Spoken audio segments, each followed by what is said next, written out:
The council chamber stretched wide across the space station, its walls made of crystal that showed the stars beyond. Ambassador Jiwoo Park walked slowly through the entrance, her black uniform simple and plain compared to the bright colors worn by the other species. She had walked this path many times before. Each time felt the same. The other ambassadors barely looked at her. Jiwoo took her seat in the back corner of the chamber. The human seat. It was always in the back, always in the corner. The other species sat in the center in tall chairs that made them look important. The Vorton Empire had the biggest chairs. Their representatives wore armor even here, in a place meant for peace. High Arbiter Vexthar stood at the center podium. His skin was blue and covered in scales that caught the light. He was tall, much taller than any human. When he spoke, everyone listened.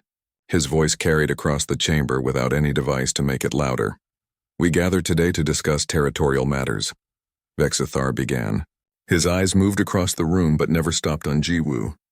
"The Vortan Empire has submitted a request for expansion into the neutral zones of Sector 7. Jiwoo felt her heart beat faster. Sector 7 bordered human space. 3 human colonies were near that sector. She had known this request would come. Director Hyun-Soo Kang had warned her 2 weeks ago. Earth intelligence had intercepted Vortan communications. They knew the Empire wanted that space. General Crixnell rose from his seat. He was massive, his body covered in thick armor plates that seemed to be part of his skin. 4 arms hung at his sides, each one strong enough to break stone. His face was hard, with small red eyes that looked at other species like they were insects. "The Vortan Empire requires this space for our growing population," Crixnell said. His voice was rough, like rocks grinding together. "The sector is empty. No one uses it. It would be put to better use under our control." Jiwoo raised her hand. The gesture felt small in this huge chamber. Vexthar looked at her and his expression showed surprise, not pleasant surprise. The kind of surprise someone feels when they step on something they did not see. "The human representative wishes to speak," Vexthar said. Several ambassadors made sounds. Some laughed quietly. Others whispered to each other. Jiwoo stood. She kept her face calm, her voice steady. "Sector 7 is not empty. 3 human colonies are within 20 light years of that space. The expansion would put Vortan military forces directly on our border. We object to this request." The chamber filled with more laughter. It was not kind laughter. Ambassador Zorvax, an old military leader from the krill species, shook his head.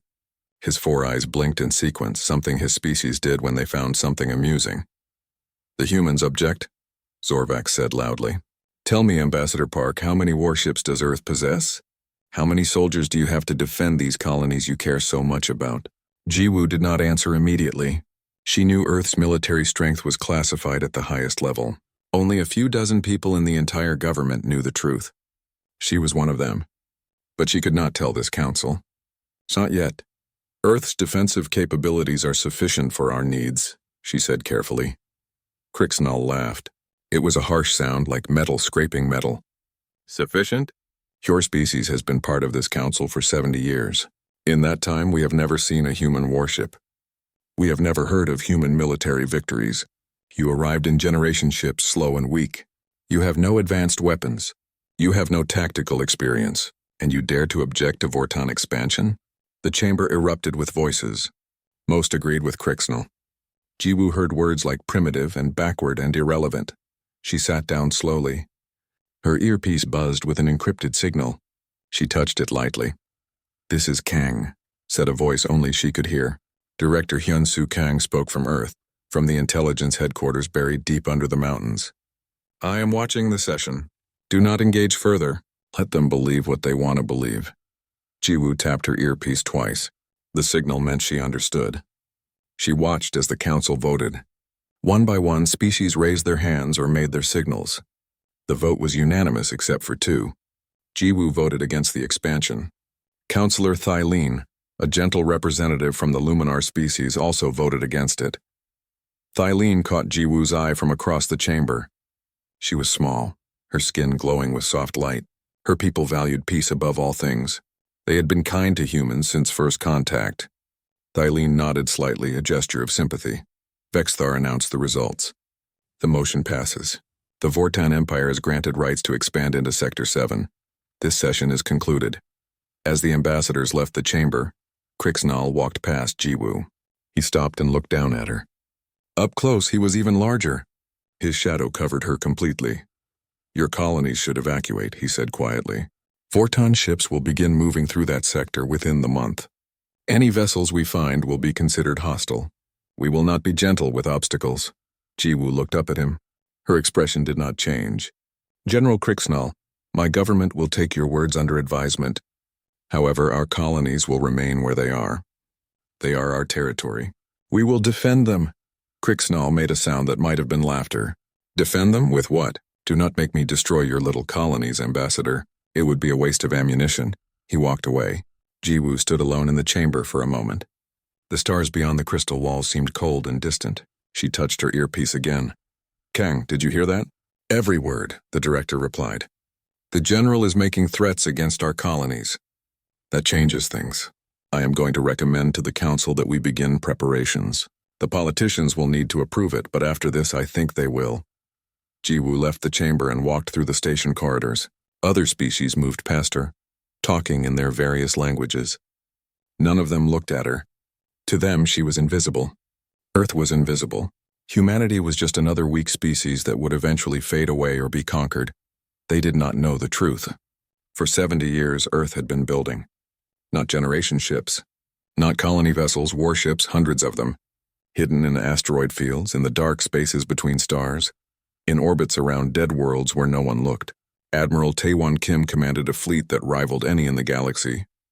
Captain Daeun Choi led fighter squadrons trained in tactics no alien species had ever seen. Lieutenant Bora Lee worked with computers that could calculate battle outcomes in seconds. But the galaxy did not need to know this. Not yet. Earth had learned patience. Earth had learned to watch and listen and wait. Director Kang had told her once that the best weapon was the one your enemy did not know you had.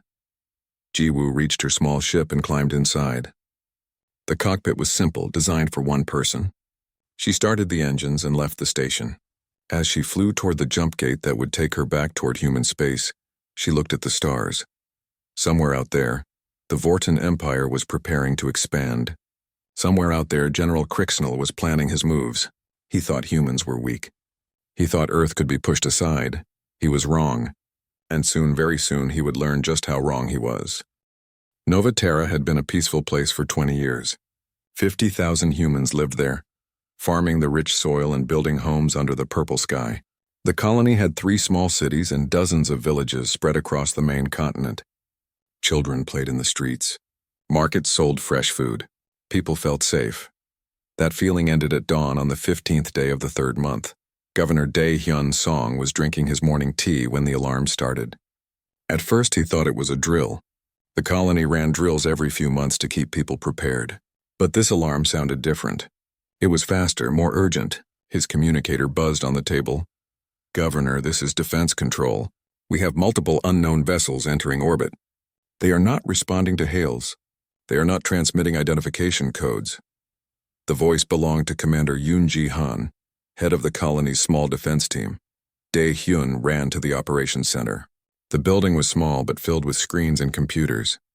Yoon-ji stood at the main display, her face pale. On the screen, 30 warships appeared in red markers above the planet. What species? Dae-hyun asked. Vorton, Yoon-ji said quietly. The ship's signatures match Vorton Imperial Fleet. Governor, we need to evacuate. We have maybe an hour before they reach firing range. Dae-hyun felt cold. The colony had no warships. They had 6 small patrol boats meant for asteroid mining and rescue operations. Against 30 Vorton warships, those boats would last seconds. The colony had defensive shields, but they were designed to stop meteors and radiation, not military weapons. Send an emergency signal to Earth, Dae-hyun ordered. Tell them we are under attack. Get everyone into the shelters. Start the evacuation ships, get the children on first. The colony had 12 evacuation ships. Each could carry 3,000 people. But loading would take hours. And they did not have hours. The Vorton ships moved into position. They formed a ring around the planet. Then a message came through on all frequencies. General Crixnall's face appeared on every screen in the colony. Human colonists of Nova Terra, Crixnall said. His voice was calm, almost friendly. This planet now belongs to the Vorton Empire. You have 1 hour to surrender completely. Gather in your cities. Do not attempt to flee. Any ships that launch will be destroyed. Any resistance will be met with immediate force. You are primitives. We are an empire. Accept your fate, the message ended. Daehyun looked at Yoonji. They both knew what would happen.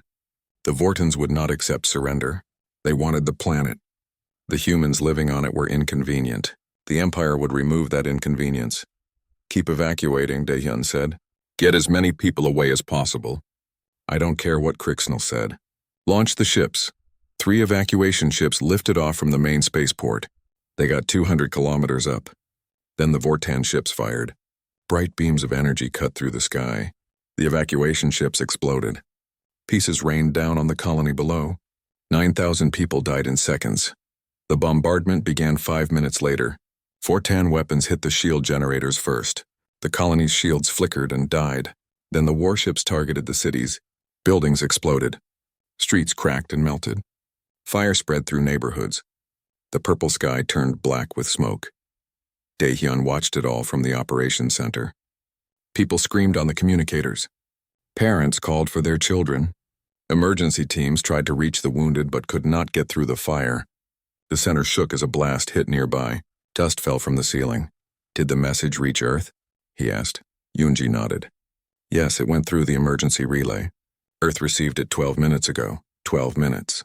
It would take weeks for any help to arrive. Nova Terra would be dead long before then. On the other side of the galaxy, Ambassador Jiwoo Park was in her quarters when the alert came. She read the message 3 times, not believing what she saw. Then she ran. The Galactic Council did not schedule emergency sessions easily. It took her 4 hours to gather enough ambassadors to force one. High Arbiter Vexthar looked annoyed when he took his position at the center podium. Ambassador Park has requested this emergency session, Vexthar said. What is the nature of this emergency? Jiwoo stood. Her hands shook, but her voice did not. The Vortan Empire has attacked the human colony of Nova Terra. They are conducting a full military assault on 50,000 civilians. This is a violation of Council law. We demand immediate intervention. The chamber filled with murmurs. General Crixnell was not present. His second officer, Commander Thalrak, stood instead. The commander smiled, showing rows of sharp teeth. Nova Terra is in Sector 7, Thalrak said. The Council granted the Vortan Empire expansion rights in that sector. The colony is in our territory now. What we do there is our business. The colony was established before your expansion, Jiwoo said. Her voice got louder. Council law protects existing settlements. You cannot simply attack civilians. Vexthar raised one hand. Ambassador Park, please calm yourself. Commander Thalrak, can you explain the Vortan position? The colony was warned to evacuate, Thalrak said. They refused. They even attempted to launch ships in a threatening manner. We defended ourselves. If the humans had simply left as instructed, no one would have been harmed. Jiwoo wanted to scream. She wanted to reach across the chamber and tear the smile off Thalrak's face. But she stood still. She breathed slowly. In her earpiece, Director Kang spoke quietly. Control yourself, Ambassador. Remember the plan. Let them show the galaxy what they truly are. High Arbiter, Jiwoo said. I am formally requesting Council intervention. Send peacekeeping forces to Nova Terra immediately. Stop this attack. Vexthar looked uncomfortable. He glanced at the other ambassadors. Most looked away. No one wanted to challenge the Vortan Empire. The Empire had the largest fleet in the galaxy. They had destroyed species before. No one wanted to be next. The situation is complex, Vexthar said slowly. We must consider all legal aspects. The Council will need to debate jurisdiction, review the expansion agreement, consult with our legal advisors. This will take time. How much time? Jiwoo asked. Hours, days? How long will you debate while people die? Weeks, perhaps, Vexthar said. These matters must be handled properly. Ambassador Park, I understand your frustration, but surely the logical choice is for your remaining colonists to evacuate. The Vortan Empire would allow safe passage if the colony surrendered peacefully. Jiwoo looked around the chamber. She saw fear in some faces, indifference in others, amusement in a few. Councillor Thylene looked sad, but the Luminar had no military force. They could not help. I see, Jiwoo said quietly. Her voice was cold now, like ice. The Council will not act. You will debate and delay while people die. You will let the Vortan Empire murder civilians because you are afraid. Because humanity is weak and does not matter. Ambassador, that is not fair, Vexthar began. It is perfectly fair, Jiwoo said. But it does not matter. Earth will handle this ourselves. We do not need the council. We do not need your help. We will protect our people our own way. She turned and walked out of the chamber. Behind her, she heard whispers and laughter. Let them laugh. Let them think Earth was making empty threats. Let them believe humanity was weak and foolish. In her earpiece, Director Kang spoke. The authorization just came through. Admiral Kim is moving the fleet into position. We go in 72 hours. Jiwoo stopped in the corridor. Will there be anyone left to save in 72 hours? The underground shelters are holding. Most of the population made it to safety. The Vortans are bombarding the surface cities, but they have not found the shelter network yet. We have time. And Ambassador, when we arrive, the Vortans will regret ever hearing the name Nova Terra.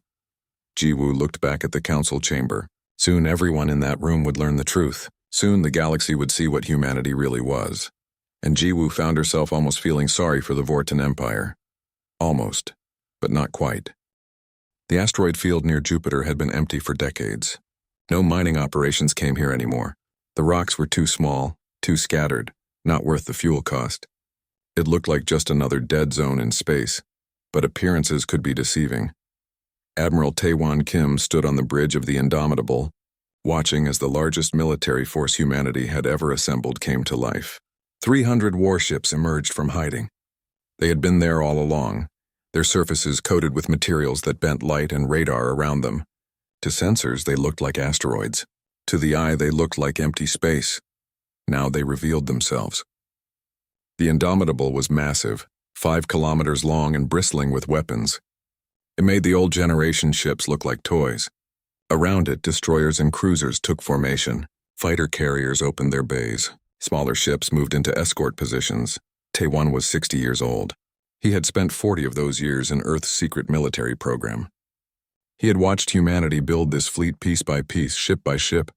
Every vessel had been constructed in hidden facilities. Every weapon had been tested in places where no sensors could see. Every crew member had trained under absolute secrecy. All ships reporting ready, Admiral, said Lieutenant Bo-Ra Lee. She was young, only 28, but her mind worked faster than any computer. She could calculate battle formations in her head, predict enemy movements before they happened. Taewon had personally recruited her from the academy. Very good, Taewon said. He touched a control panel. His face appeared on screens throughout the fleet. 300 ships, 90,000 crew members. All of them waited for his words. This is Admiral Kim. For 70 years, Earth has hidden our strength. We have been underestimated, mocked, dismissed as primitive. The galaxy has believed us weak. Today, we show them the truth. Today, we show them what humanity has built while they were not watching. He paused. In his mind, he saw the reports from Nova Terra. 50,000 civilians under attack. Cities burning, children hiding in underground shelters while Vortan ships bombed the surface. The Vortan Empire attacked our people. They believed we could not respond. They believed we would accept their violence. They were wrong. We are going to Nova Terra. We are going to save our people, and we are going to teach the Vortans a lesson they will never forget. All ships prepare for jump. The fleet moved as one. Jump drives powered up, creating distortions in space that looked like stars being born. Then, in flashes of light that lit up the darkness, 300 warships vanished. Across the galaxy, sensors detected the jump signatures. On the council station, alarms started ringing. Admiral Zorvax was in his office when his aide rushed in, her 4 eyes wide with shock. Sir, our deep space network just detected massive jump signatures near Sol system. Multiple ships. Very large ships, Zorvax frowned. How many ships? The aide checked her tablet. Initial count shows 297 distinct signatures, sir.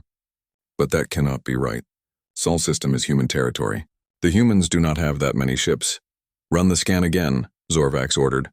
The aide worked quickly. Then she looked up, her face even paler. 300 ships, sir. The computer confirms it. 300 human warships just jumped from Sol system. Their trajectory is toward Sector 7, toward Nova Terra. Zorvax stood up so fast his chair fell over. 300? That is impossible. Where did they come from? We have monitored human space for decades. We have never seen more than their patrol boats. Sir, the computer is analyzing the signatures. These are not patrol boats. The largest signature matches a vessel approximately 5 kilometers in length.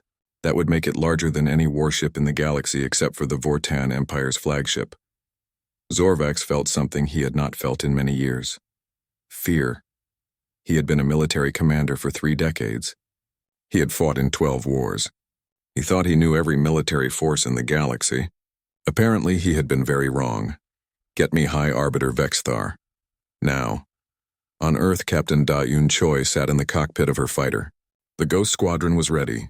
24 of the best pilots humanity had ever produced.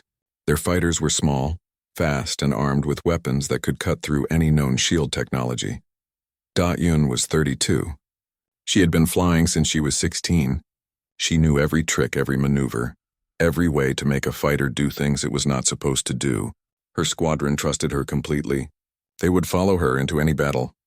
Ghost Leader, this is Indomitable. Lieutenant Borali's voice came through the comm. We are approaching Nova Terra. Prepare for combat launch. Copy that, Indomitable, Da-Yun replied. Ghost Squadron is ready. We will clear the path. She checked her instruments. Her fighter was perfect. Every system showed green. Behind her in the carrier bay, her squadron waited. She could hear them breathing through the comm, calm and focused. They had trained for this moment. They were ready.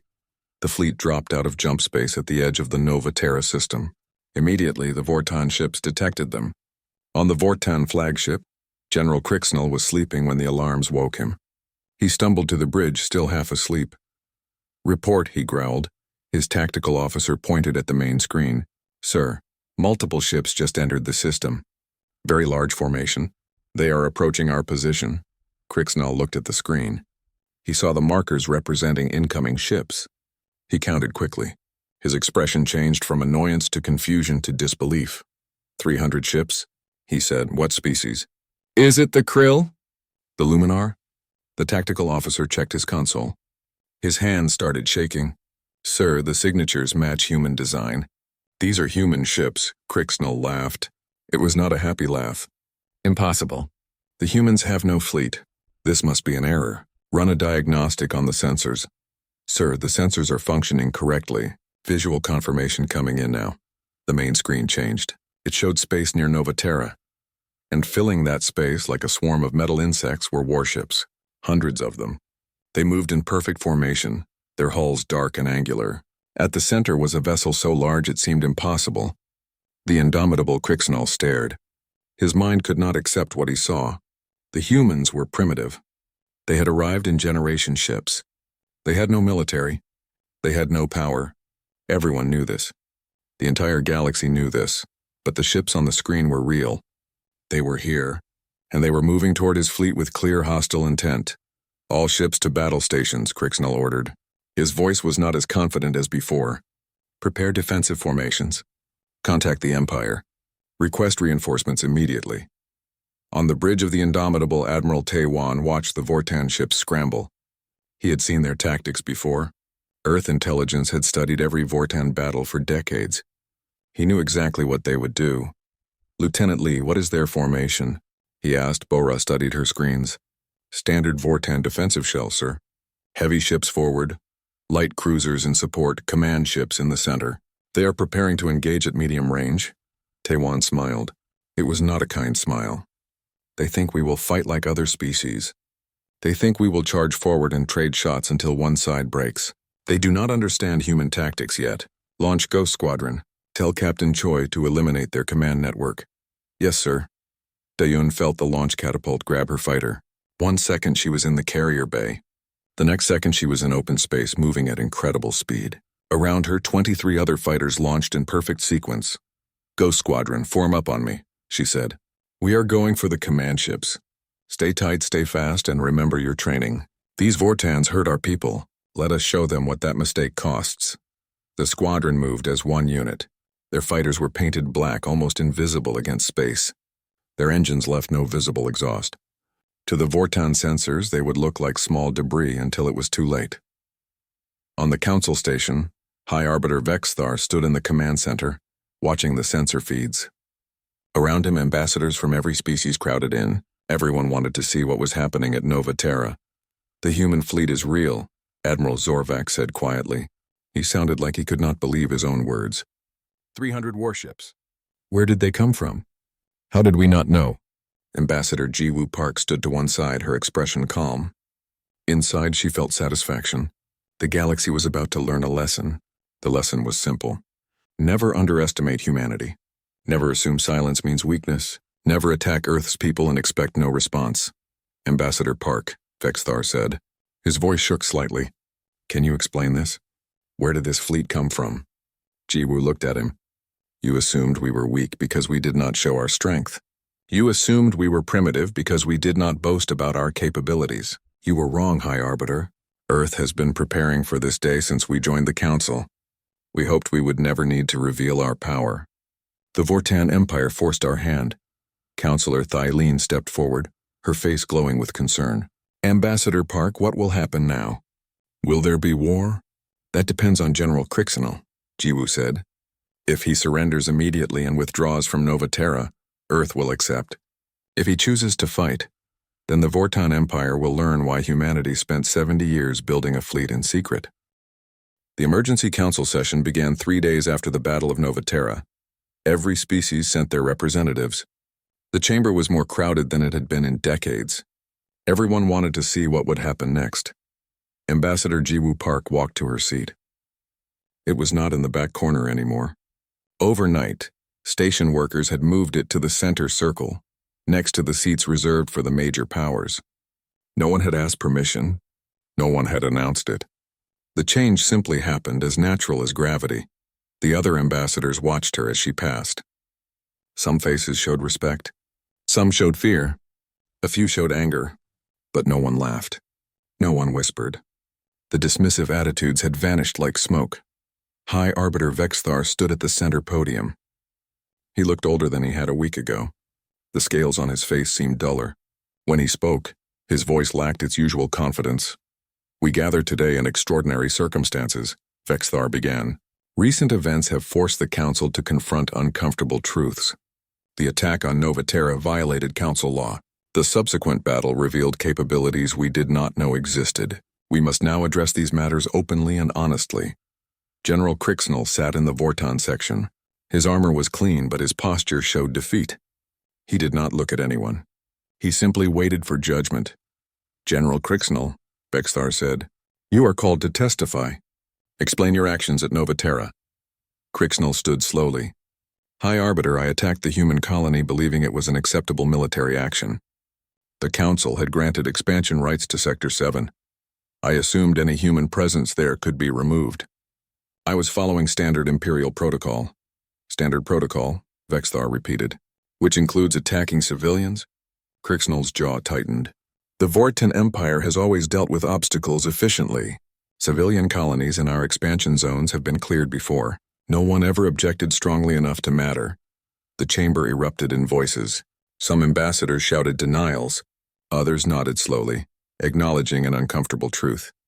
The Council had known about Vortan aggression for years. They had simply chosen not to act because the victims were always weak species. Species without power. Species like humanity used to be. Vexthar raised his hand for silence. The Council will address these historical issues separately. For now, we focus on Nova Terra. Ambassador Park, Earth has demonstrated military capabilities far beyond what we understood. Will you explain how this happened? Jiwoo stood. Every eye in the chamber turned to her. She felt the weight of attention, but her voice remained steady. When humanity joined this council 70 years ago, we were weak. Our ships were slow. Our weapons were basic. We knew this. Everyone knew this. But we also knew something else. We knew that being weak was temporary. Being unprepared was a choice. She paused, looking around the chamber. So we prepared. We built shipyards in hidden locations. We developed weapons in secret facilities. We trained crews without announcing our activities. We watched the galaxy. We learned from every species. We studied your tactics, your technologies, your strengths and weaknesses, and we waited.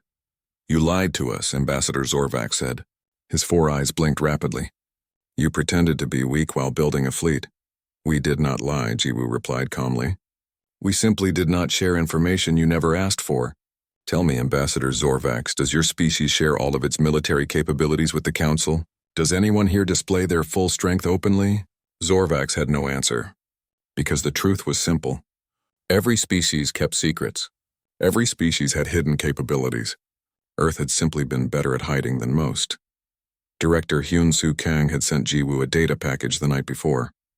She activated it now, sharing it to every screen in the chamber. The data showed surveillance records, communications intercepts, evidence that Earth's intelligence network had been watching the galaxy for decades. For 70 years, Earth has been protecting smaller species in secret, Jiwoo said. We stopped 3 pirate raids on Luminar trade routes. We shared technology with the Verdani when disease threatened their population. We provided intelligence that prevented 2 wars in the outer sectors. We did this quietly because we did not seek glory. We did it because it was right. Counselor Thylene stood, her glowing face bright with emotion. Is this true? Earth helped my people. Yes, Jiwoo said. The medical supplies that arrived anonymously 5 years ago came from Earth. The security ships that drove away raiders from your merchant fleet were human vessels operating under false identification. We helped because the Council would not, because species like yours deserved protection but received none. Thylene looked at Vexthar. The Council knew about the raids on our trade routes. I filed complaints. You said you would investigate, but nothing happened. And all this time the humans were protecting us? Vexthar had no answer that would sound good. The truth was that the Council protected powerful species and ignored weak ones. Everyone in the chamber knew it. They had just never said it out loud. Ambassador Park? Vexthar said slowly. What does Earth want now? You have revealed your power. You have defeated a major military force. What are your intentions toward the Council? Jiwoo took a breath. This was the moment that mattered. This would define Earth's relationship with the galaxy going forward. Earth wants the same thing we have always wanted. Peace, security, fair treatment for all species, strong and weak alike. We did not reveal our fleet because we desire conquest. We revealed it because we were forced to protect our people. But now that the galaxy knows our strength, we will not hide it again. She looked directly at Vexthar. Earth proposes a new defense initiative. We will share our military technology with allied species. We will establish a joint defense force to protect all Council members from aggression. We will work to make the Council what it should be, a place where all species are respected, not just the strong ones. The chamber filled with voices. Some ambassadors loved the idea. Others feared it. But no one could ignore it. Earth was offering to share the very weapons that had destroyed the Vortan fleet. The proposal would change everything. Admiral Taewon Kim appeared on the screens via remote transmission. His flagship still orbited Nova Terra, overseeing the relief efforts. The human fleet will remain operational, he said. We will patrol Council space. We will respond to threats against any member species. We will not allow what happened at Nova Terra to happen anywhere else. This is Earth's commitment to the Council. Vexthar looked around the chamber, gauging reactions. Finally, he nodded. The Council will debate this proposal. But first, we must address the immediate situation. General Crixnell, you attacked a Council member without authorization. You violated fundamental laws. What should be your punishment? Before anyone could answer, Jiwoo spoke. Earth does not seek General Crixnell's punishment. He has surrendered. He has provided testimony. He has agreed to reparations. That is sufficient. We want accountability, not revenge. Crixnell looked at Jiwoo with surprise. He had expected demands for his execution or imprisonment. Instead, the humans offered mercy. It was not the mercy of weakness. It was the mercy of strength. The kind that came from confidence. However, Jiwoo continued, the Vortan Empire must understand the consequences of their actions. They will pay reparations to Nova Terra. They will reduce their military to defensive levels only. They will not expand into neutral space without Council approval, and they will publicly acknowledge their crime. These terms are not negotiable.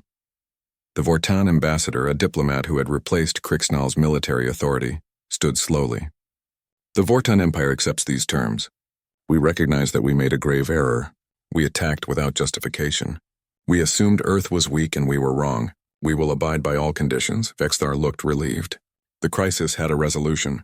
Then it is decided. The Vortan Empire will comply with Earth's terms. The Council will debate the Defense Initiative proposal, and we will review our laws to prevent such incidents in the future. He paused, then looked directly at Jiwoo. Ambassador Park, on behalf of the Galactic Council, I apologize. We dismissed your concerns. We did not take your objections seriously. We assumed you were weak when you were actually strong. This was our failure, not yours. Earth deserves better from this council. Jiwoo nodded slowly, accepting the apology. It did not erase the decades of dismissal. It did not bring back the people who died at Nova Terra. But it was a start. A recognition that things had to change. The session ended. Ambassadors filed out of the chamber slowly, talking in small groups. Many approached Jiwoo, requesting private meetings, asking about alliances, seeking Earth's favor. She accepted the meetings but kept her expression neutral. Earth would choose its friends carefully. Counselor Thylene was the last to approach. She bowed in the Luminar tradition, a gesture of deep respect. Thank you, Ambassador Park, for helping my people when the council would not. For showing mercy today when you could have demanded blood. The Luminar will stand with Earth always.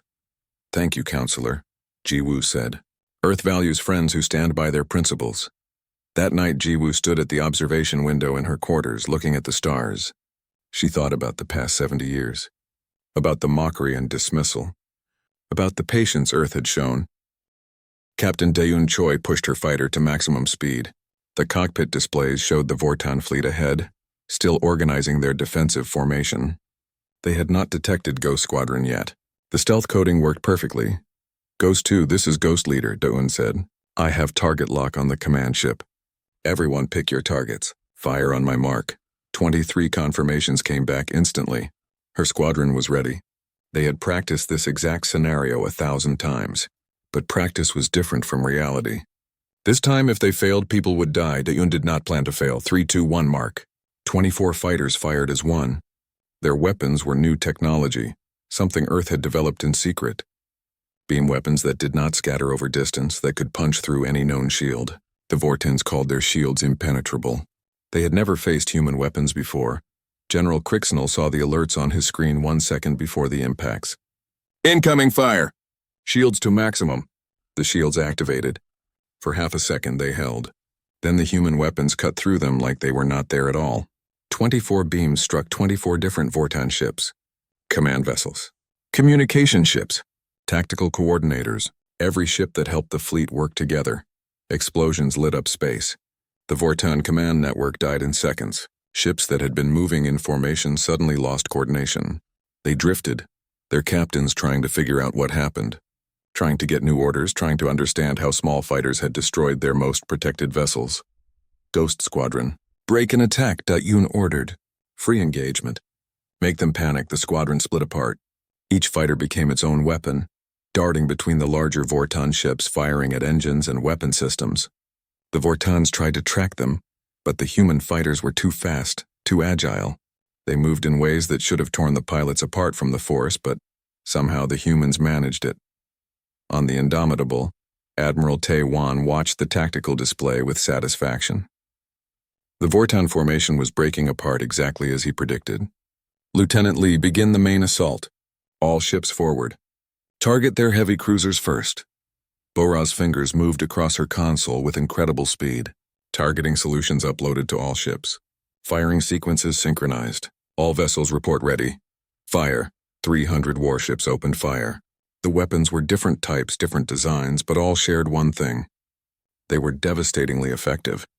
Missiles that could track their targets through any evasive maneuver. Energy beams that stayed focused across millions of kilometers.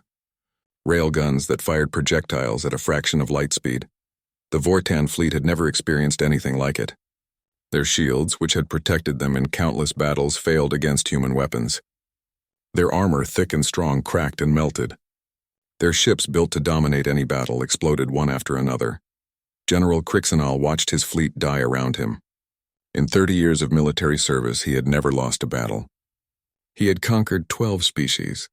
He had destroyed fleets twice the size of the force at Nova Terra. But he had never fought humans before. Real humans. Not the weak primitives he thought they were. Return fire. He screamed. All ships return fire! Destroy them! The surviving Vortan ships tried to fight back. Their weapons fired, beams and missiles crossing space toward the human fleet. Some hit, some struck shields and exploded harmlessly. Some even penetrated and damaged human ships. But for every human ship that took damage, 5 Vortan ships died. The exchange rate was completely one-sided. Human shields were stronger. Human armor was tougher. Human weapons were more accurate and more powerful. Every advantage the Vortans thought they had was an illusion. Daun rolled her fighter to avoid incoming fire.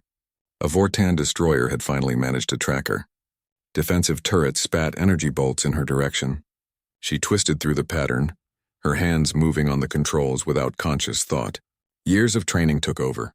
She danced through the weapons fire like it was standing still. "Go 7, I need help here," one of her pilots called. "Multiple bogeys on my tail."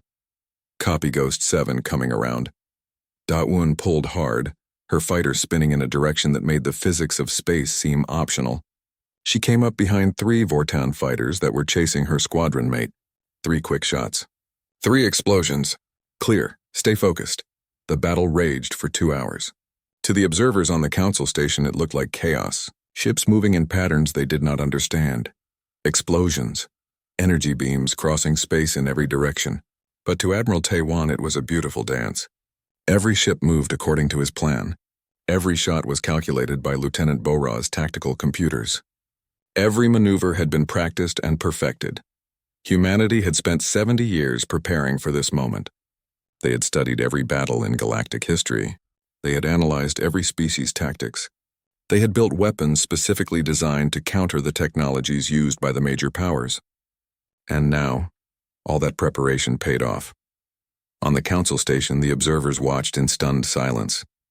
High Arbiter Vexthar stood frozen, unable to process what he saw. The Vortan fleet, one of the most powerful military forces in the galaxy, was being systematically destroyed. Not in a desperate battle of equals, not in a close fight that could go either way, but in a one-sided demonstration of complete superiority. "This is not possible," Admiral Zorvax whispered. "The humans have been members of the Council for 70 years. We have monitored their space. We have watched their worlds. Where did they build this fleet? Where did they develop these weapons? How did we not see this?" Ambassador Jiwoo Park heard the question. She did not answer. The answer was simple, but the species in this council would not want to hear it. They had not seen because they had not looked. They had assumed humanity was weak and had never questioned that assumption. They had believed their own propaganda about primitive newcomers, and that belief had blinded them to the truth. General Crixnall's flagship shook from another impact. His shields were failing. Half his weapons were offline. Of the 30 ships he had brought to Nova Terra, only 6 still functioned. And those 6 were damaged, barely able to fight. His tactical officer looked at him with wide eyes. "Sir, we need to retreat. We need to call for help. We cannot win this battle," Crixnall wanted to argue. He wanted to order his ships to fight to the last. He wanted to show these humans that the Vortan Empire did not surrender. But he looked at his screens. He looked at the human fleet, barely damaged, still fighting at full strength. He looked at his own ships dying one by one. Pride would not save his crews. Pride would not bring back the ships already lost. Pride was a luxury he could no longer afford. "Open a channel to the human flagship," he said quietly. On the Indomitable, Admiral Taiwan received the transmission request. He nodded to Bora. "Let him through." Crixnall's face appeared on the screen. The proud general looked broken. His armor was cracked. Smoke drifted behind him. Blood ran from a cut on his head. "Human commander," Crixnall said. His voice was rough. "I am General Crixnall of the Vortan Imperial Fleet. I request terms of surrender." Taiwan looked at the general for a long moment. He thought about the burning cities on Nova Terra. He thought about the civilians who had died. He thought about the evacuation ships that had been destroyed. Then he spoke. "General Crixnall, you attacked our colony. You killed our people. You ignored the council. You believed we were too weak to respond. You were wrong about all of it." "Yes," Crixnall said. "I was wrong. We were all wrong about humanity. Please, my ships are dying. My crews do not deserve to die for my mistakes. I surrender." "What are your terms?" Taiwan nodded slowly. "Your surviving ships will power down all weapons immediately.